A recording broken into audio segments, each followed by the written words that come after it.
On va regarder une vidéo d'une personne qui communique sur Instagram, qui fait un réel sur Instagram. On va dire que le thème de la vidéo, c'est la foi. Comment est-ce que Dieu peut euh, accomplir nos souhaits ou comment Dieu peut accomplir des miracles dans notre vie. Voilà, et donc on va voir ce que la personne dit. Donc voilà, un réel, c'est 1 ou 2 minutes, hein, donc c'est pas très très long. Donc, je compte sur vous pour regarder ça. Voilà, donc c'est le compte ms.imcy, MC. Voilà, donc n'hésitez pas et on va lancer ça tout de suite. Déjà, le titre de sa vidéo, ce simple verset biblique va t'aider à réussir tout ce que tu entreprends. On va faire un petit peu d'analyse de tout ça aussi. Et en description, elle met « Dis Amen si tu le crois, Dieu est au-dessus de tout ce que tu peux imaginer ou penser. Mais le pas de foi, c'est à nous de le faire. Crois et tu verras la gloire de Dieu, il est fidèle. » J'ai déjà quelques signaux, je l'ai regardé la vidéo un petit peu avant de la commenter, mais j'ai déjà quelques petits signaux qui, à mon sens, il faut faire attention. La notion de ce simple verset qui va t'aider à réussir tout ce que tu entreprends. Bibliquement parlant, il y a beaucoup de choses et de précautions à prendre. Je pense que c'est un peu un raccourci. Oui, je crois que quand Dieu est avec nous et que quand on accomplit les projets que Dieu a formulés sur notre vie, oui, il y a des choses qui vont s'accomplir et on va voir que Dieu va agir. Quand on regarde, par exemple, le peuple d'Israël qui va attaquer la terre promise, Jéricho, et puis toutes les villes qu'ils vont prendre ensuite, à chaque fois qu'ils ont suivi ce que Dieu leur avait dit de faire, ils ont eu la réussite. À chaque fois qu'ils ont pris l'initiative de faire quelque chose, ils ont été en déroute.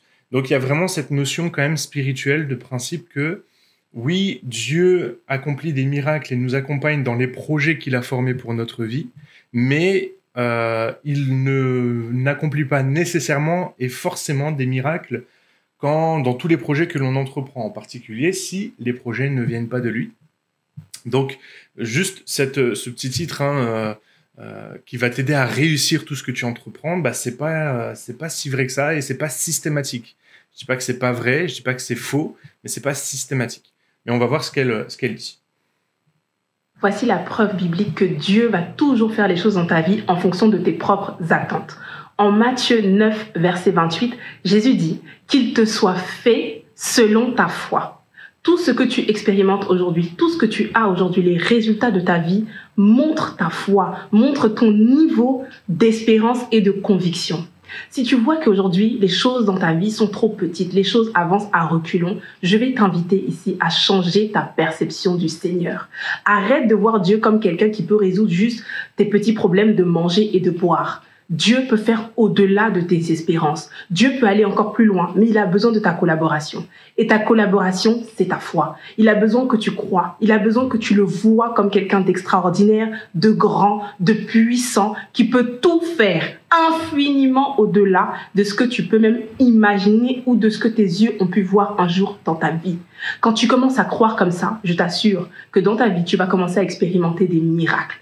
Quand je me suis lancée, je me suis jamais dit « bon, je me lance et puis bon, on verra ce que ça va donner ». Non, non, non. Je me suis lancée avec la ferme conviction que 1, Dieu m'aime, 2, il est avec moi, et 3, ensemble, nous pouvons tout réussir. Et crois-moi que quand tu as cet état d'esprit, mais c'est terminé en fait. Dieu t'exauce dans tout ce que tu fais.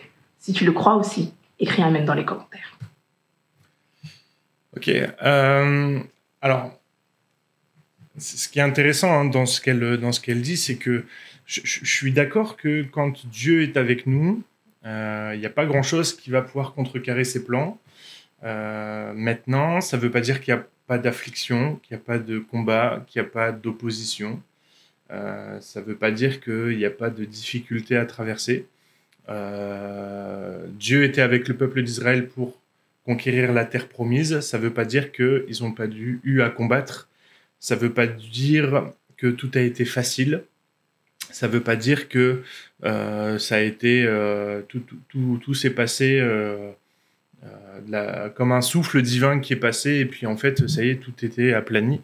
Non, ils ont dû mettre la main à la pâte, ils ont dû faire face à l'ennemi, ils ont dû affronter l'ennemi, et donc c'est pas parce que Dieu est dans l'histoire et dans l'affaire qu'il n'y a pas de combat et que tout est facile. Ensuite, il y a une autre notion qui me dérange, je pense que c'est plus un manque de ce qu'elle a pu apporter, c'est que pour moi, la condition primordiale, alors oui, Dieu nous aime, Dieu nous fait grâce et Dieu est avec nous, mais j'aimerais juste rajouter aussi que la condition, c'est à condition que l'on accomplisse ce que Dieu a prévu pour notre vie. L'objectif n'est pas d'accomplir nos projets et nos désirs, mais d'accomplir ce que Dieu veut pour notre vie. Quand on a donné notre vie à Christ, c'est parce qu'on sait que les projets et les plans de Dieu pour ma vie sont meilleurs que ceux que moi j'avais prévus.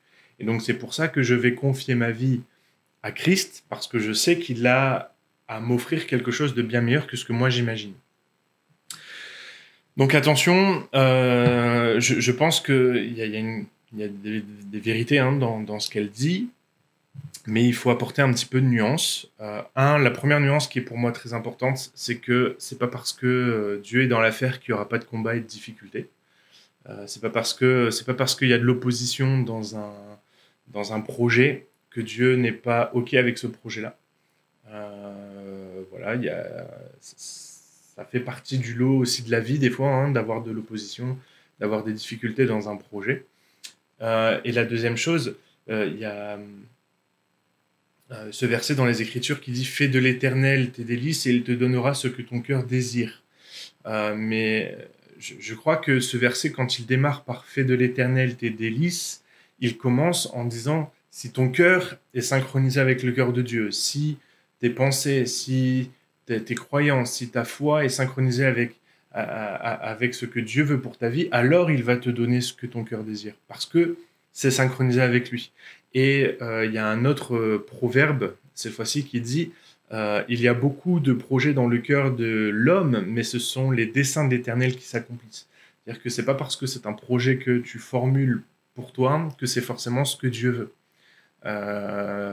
Voilà, donc il y a beaucoup de vérité dans ce qu'elle dit. Je suis d'accord que faut croire en un grand Dieu, faut croire en un Dieu qui est capable de faire de grandes choses, faut croire en un Dieu qui est capable de faire beaucoup, mais à condition d'être soi-même dans les projets que Dieu a formulés dans notre vie.